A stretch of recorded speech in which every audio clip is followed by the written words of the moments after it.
53 քննիչներ, 177 օր տևող կալանք, տոտալ անգործություն։ Արդեն 177 օր կալանավորված գործարար Սամվել Կարապետյանի փաստաբանները Ես մեր եկեղեցու կողքին եմ։ իրավական խուլիգանություն եւ աբսուրդ են որակում այն, ինչ կատարվում է նախաքննության փուլում։ Սա վեր է աբսուրդից։ Աբսուրդային եւ սկանդալային մանրամասներ են հայտնում փաստաբանները։ Քննիչները խուզարկել են այն լեզվաբան փորձագետի տունը, որը եզրակացություն է տվել, Ուրեմն մենք էլ մեր ձևով ենք որ հայ առաքելական եկեղեցին մեր ձևով պաշտպանելու Սամվել Կարապետյանի հայտնի հայտարարության մեջ չկա իշխանությունը բռնի զավթելու կոչ։ Ինչ ասենք, եթե այս վիճակն է 53 անդամից բաղկացած քննչական խումբը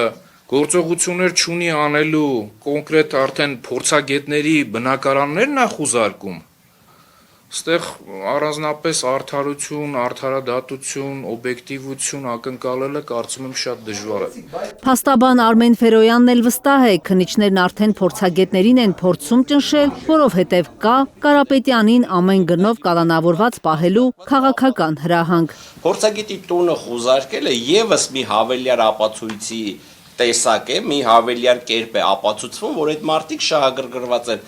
միայն շինցու եւ մեղադրական բնույթի ապացույցներ հավաքելով, եւ դա հենց ճնշման մեթոդ է, որ այն մարդիկ, ովքեր ի օգուտ էս գործի կգան կխոսեն, թող համոզված լինեն, որ իրենց բնակարանները խուզարկվելու են։ Փաստաբանների խոսքով նախաքննության փուլում դատական նիստերում ջախջախվել են մեղադրանքները, սակայն վերաքննիչ դատարանը մերժել է իրենց բողոքը Կարապետյանի կալանքը եւս 2 ամսով երկարաձգելու վերջին որոշման դեմ։ Այո, իրենք գործում են համատեղ։ Քննչականը եւ դատախազությունը։ Գործելով համատեղ չեն կարողանում մեկ փաստարկ ներկայացնել, թե ինչի համար Սամվել Կարապետյանը պետք է լինի կալանավորված։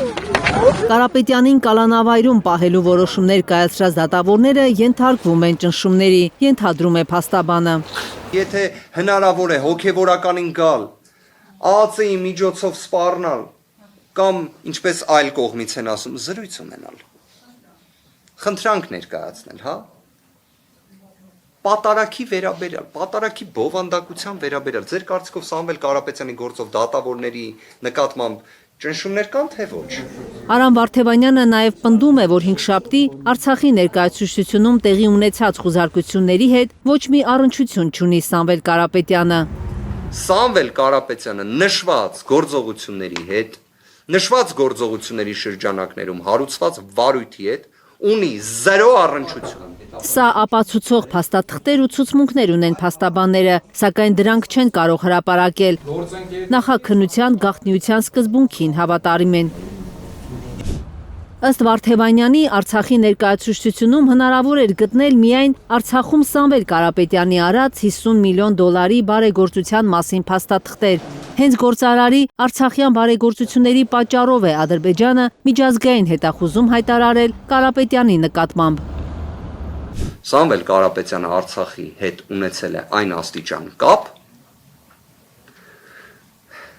որ Ադրբեջանի իրավասու մարմինների կողմից հետախուզվում է 2021 թվականի հունիսի 18-ից եւ 2025 թվականի հունիսի 18-ից գտնվում է Հայաստանի Հանրապետության բանտում։ Հունվարի 18-ին է լրանալու գործարարի երկամսյա կալանքի ժամկետը։ Փաստաբաններն այսօր ակնարկել են, որ եթե իրավապահ մարմինները շարունակեն անգործություն ցուցաբերել, գործը չկարճեն կամ չուղարկեն դատարան, քննարկելու են նրանց բնութագրմամբ իրավական խուլիգանությանը իրենց մասնակցության հարցը։ 2025 թվականի հունիսի 17-ից մինչ օրս իրավական պետության սկզբունքը, որը ի թիվս այլի երաշխավորում է, որ կալանքները չեն կարող լինել ապօրինի, որ դատարանները պետք է լինեն անկախ, որ քննիչները պետք է լինեն անկախ, որ դատախազները պետք է ապահովեն օրինականության, հսկողություն, նախաքննության, դրանք բոլորը տապալված են։ Փաստաբանները ահազանգում են, երբ քննիչներին առաջարկում են հարցաքննել որևէ վկայի, պատասխանում են շատ ուղիղ, մտավախություն ունեն, որ այդ մարդը հնարավոր է ցուցմունք տա Կարապետյանի օգտին։ Վարդևանյանը վստահ է, նախաքննությունը ձգձգվում է, որովհետև գործող իշխանությունը վախենում է բաց դատավարությունից։ Կարնե Մանգասարյան, Նորա Շարբաթյան եւ Էլեն Յահինյան, Հայլուր։